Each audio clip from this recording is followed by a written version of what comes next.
space tourism is finally set to become a reality. Elon Musk, Jeff Bezos, Richard Branson, and all your regular rich men have companies that are taking you to the moon and back. So people have already prepaid for their flights, and they're setting off as early as next year. Would you take a trip around the moon if you could afford it, or do you think it's a waste of money? I don't have any diet like urgent wants to really, space travel. Do you know what I mean? Like, I've never really been that curious of, like, by nature I'm not a particularly curious person, like this little kitty will not die by curiosity, like I will be fine. And so I don't particularly want to go. The only thing that could slightly change my mind is because when I was reading up about this, I was reading how some celebrities have already bought their tickets, like Justin Bieber and Leonardo DiCaprio, and I thought to myself, hold on, why are all the like rich people buying all the tickets and they're free to go? That basically made me start to feel like if people were starting to plot an escape plan, they're going to start with the rich first, and us people at the very low of the change and be left here doing what? Who knows what? So for me, if they at least gave a few people that were, I guess, more normal earnings a chance to get a ticket or not, then that for me would, it'd balance things up. I don't want it to just be like this big secret plan where they're plotting to move the elite somewhere else and leave the rest of us here to do some Lord of the Flies. Like, I don't want that. So that's not really for me. But the idea of space tourism, I'm not sure. I'm just not sure. That's the whole thing. I wouldn't encourage anyone to go. If they wanted to, they should. But I think I need to see Justin and Leo go first and then them come back, and then I could know if I would want to. I need someone to go first. You're on these conspiracy theories. I'm not a conspiracist, but you have to be careful. That's what I'm thinking about. I'm usually not a conspiracist.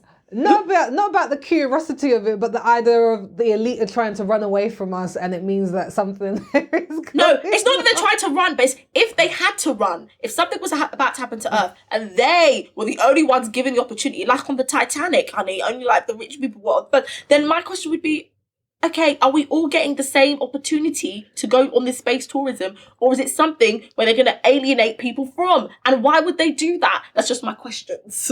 I mean, I think they're alienating people from it, to be honest, because it's so damn expensive. Like, I think that's the reason why you're only seeing people at the mega end of the pay scale applying to go, because I think for some people it's like millions of, like, one woman paid £250,000 to get a seat on. Other people, there's going to be a hotel in space is what they're building, and they said it's going to be £7 million to stay there. Like, 7 But how do they million. know that the building is going to stay, or is it going to be a floaty hotel? My question is, how do they know it's going to stay on the planet? To be honest, I think it's the same way that the satellites do. Like in space, like they kind of hang there. Do you know what I mean? And they said they're building all of these things. So I think this is definitely space tourism. I think at the moment, at least, it's definitely something for the rich and famous. And, well, not the famous, the rich, because it's not just famous people. But I wonder if it's people who are rich and bored. Because I just don't possibly really understand this dire need to see what it's like in the stars. Like, space tourism doesn't really have that much interest for me, if I'm being honest. Like, there are so many places on Earth that I still want to visit. But if you're rich and you can go anywhere that you want to in the world, I think there is that next level of exclusivity of what is next. Like, I can really do anything. What else can I do? What is going to bring a buzz that I can do that I could never possibly do, or that people won't have access to? Space tourism comes in. And I think it's all just, I really want to see if it happens, because there's been so many different people who have tried, so many different trial runs that haven't worked, or programs that have broken down. So let's see if this thing actually goes ahead. Yeah, I think we definitely have to see if it goes ahead. And my just thoughts are, like, at least on the plane, please just have one not normal person, but someone of like a different earning, because as great as it would be for the celebrities, they've seen so much of the world, like would be the next step. Imagine someone who just hasn't even been able to go to another country, do you know what I mean? Then they get to go in the stars. It'd be such an amazing experience. Like, that's just what I was thinking. But like you, I'm not a space fanatic. However, I do think space tourism, it would be a great idea for anybody who works in like astronomy or something or anything like that. Because imagine your whole work and life is dedicated to a field that you never get to touch like directly or be able to see or experience. So it's kind of like if I was an astronomer, like I would 100% want to do up space tourism, because then I get to like really be in the atmosphere of what I'm working about and like my passion. So I definitely feel like I want them to hopefully open it up to more people. I understand it comes at a cost of things, but I think that's just a nice way to like everyone gets a chance. But maybe I'm being too nice and being like, maybe everyone should go. Like, do you know what I mean? Well, firstly, I wasn't going to bring up this rich people on the moon thing, but since Anissa started us off, let me just say, I don't think it's that far-fetched, because let's be completely honest, okay, if we actually destroy this planet, which we are, and scientists know and rich people know we only have a certain amount of years left before this is an unlivable environment, what are we going to do next? We're going to have to go and destroy another one. So I don't think it's like too much of a reach to think that super rich people have like a little, escape plan with a couple hotels on the moon. In terms of doing the space tourism thing, I really actually would do this if I had the money, but I'm kind of like you, Sophie. Like, I think there's so much more to do on Earth that I would wait until this was like a super big milestone birthday. Like the woman who paid $250,000 to do it, she's like 61. I would do it when I'm 60. You know what I mean? Like, oh, my 60th birthday, my 70th birthday. But there's so much for me to do on Earth still that I would rather like focus on, doing that. And then I'd head to the space thing afterwards. Yeah, I mean, I agree. I guess I would go older in life just in case anything happened, and then I could have achieved everything that I needed to. Because the thing is, even when these guys go, whoever these first people will be, it's not going to be as it's going to be rigorously tested, but they're not going to have as many flights that come out of like London Heathrow go into space. Do you know what I mean? So with every single flight, there's going to be a risk. And I guess when you're jumping on that little aircraft, you have to decide, like, there might be a chance I'm not coming back to planet Earth, and I have to be okay with this. And that's a real thought. Not to throw any more conspiracies, but that's a real thought to have. I mean, I don't know if you guys even think. No, do you guys think that when you get on the airplane? Because I'm not a bad flyer, but I have friends who are bad flyers. So every time we get on the airplane, she does think this could be her last.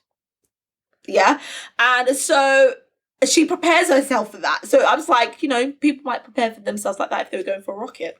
I think it's realistic. Like, the way that we are looking at these space tourism trips now is probably the way that people were looking at planes, a couple years ago. That's very true. Yeah, when we have kids, or maybe when they have kids, this is going to be so normal, and people who are like maybe scared to do it, they're going to be like, looked at sideways, like people who are praying in the airport, which I think is absolutely fine. But again, before the planes, and people were doing the same thing with cars, and it just depends on what's normalized in your community whilst you're growing up, what's normalized in your society whilst you're growing up.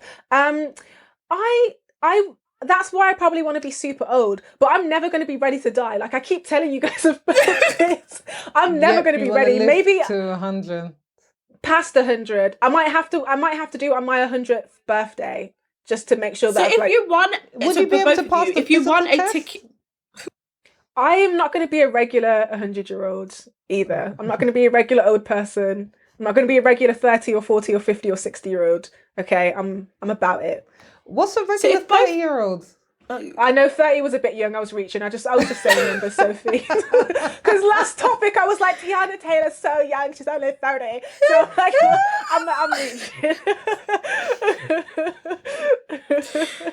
So if you won a ticket in a raffle right now to say that you got a chance, a free trip to space now, you'd be on the rocket, your backseat just behind Justin, but Leo's right in front of you, you're sandwiched right between them. You want a free ticket in the raffle right now. Are you going for both of you? No I'm way. going. I would definitely sell that ticket. Do you know how much that would be worth in our day and age? That's a good point.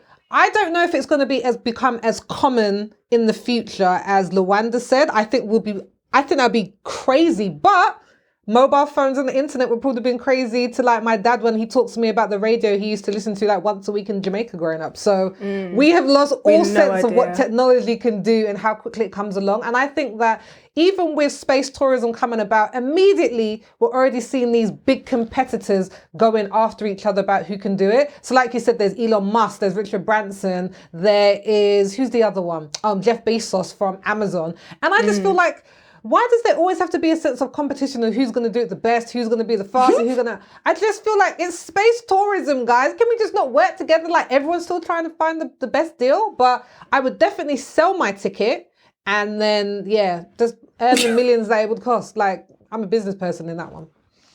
This is exactly what I mean by rich people knowing what's coming up next, okay? That's why they're in competition, because they know what's next. They're like, we've done the trains and that was cute. We did your little delivery service and that was cute. But the moon, though, the moon, people. And hypothetically, let's say that I wasn't allowed to sell my ticket because this is a big deal. You go into space, right? You might not be able to just pass it on to anyone. Might be you specific person has to go. So in that scenario, I would definitely take the offer up and I would actually go with that Japanese billionaire, because he said, he was like, I'm gonna go with a bunch of artists and we're gonna make this whole, I can't remember what he was gonna call it, like something to the moon, journey to the moon, for like they wanted it was to like Dear Moon or something. It was like that, something like Dear Moon. And it was gonna be an art project. I will do it for the art, bro. Do you know what? I'm doing when it. I saw that guy, I just thought, can you imagine the poem I'd write? Okay, I'm done. I could just imagine that white astronaut suit.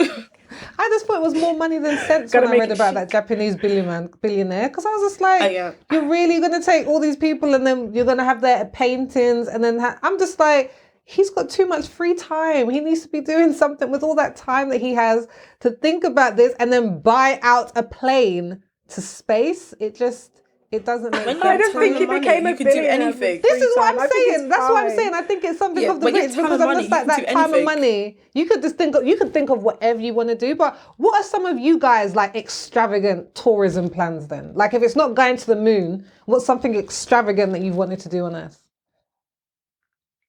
You know, I kind of don't have big plans. Like, I know that I definitely want to travel and I want to see a lot of places and I want to experience a lot of cultures. But I've kind of tried to let that be an organic experience, because I kind of find it a little bit strange when people romanticize places that they've never been. Well, that's a whole different conversation, because I would say why, but you know what, Anissa, you speak. I'm almost curious about what you were going to say, but I'm curious too, but I feel like we're going to go down the rabbit hole if we even touch that. So that's why I was like, I'm not going to say anything else. Yeah, I agree. I will not move on. I think for me, luxurious travel plans. I don't think if I have any specific luxury travel plans. I know that in my mind, I've always said that I wanted to visit. I wanted to go on like a Caribbean island tour. Like I want to go to all the islands, and so I know in my mind I've said things like that. But that's the only thing. I don't think I have any. No, I don't think I have any. Sophie. I think for me, to be honest, like there's a couple things. So out of the 7 continents in the world. Yeah, the world, or Earth, I guess, because we're seeing the world as bigger because we're going to do space tourism. But the world as we currently know it, I've travelled to 6 of the 7. So I'd like to go to the 7th, which is Antarctica. But it's really expensive to go. So it's like £6,000, and that's like the bottom end. Yeah, it's the bottom end of going to Antarctica. So I'd like to do that. And I would also probably like to go on the train from Russia that goes straight through to China. So it takes you right across the country through the scenic route of Russia. So those are the things that I would like to do before I broach space tourism. My thing is, why have they focused so heavily on space tourism? What happened when haven't they been trying to make this dream of a flying car for like the last 25 years? I feel like they've really ditched that and have gone straight to space. You know what? I think because space tourism is an untapped market. It's like virgin territory. Car would be untapped. It would be, but I think the virgin territory-ness of space tourism, and you know you're already tapping into billionaires. Like this isn't, if you want to make money, this is the place to invest your shares, because you're like, once it gets off the ground, you're going to have to be in a certain financial bracket to do it. So it makes sense from a financial perspective, but I'm happy to just sit my butt on Earth.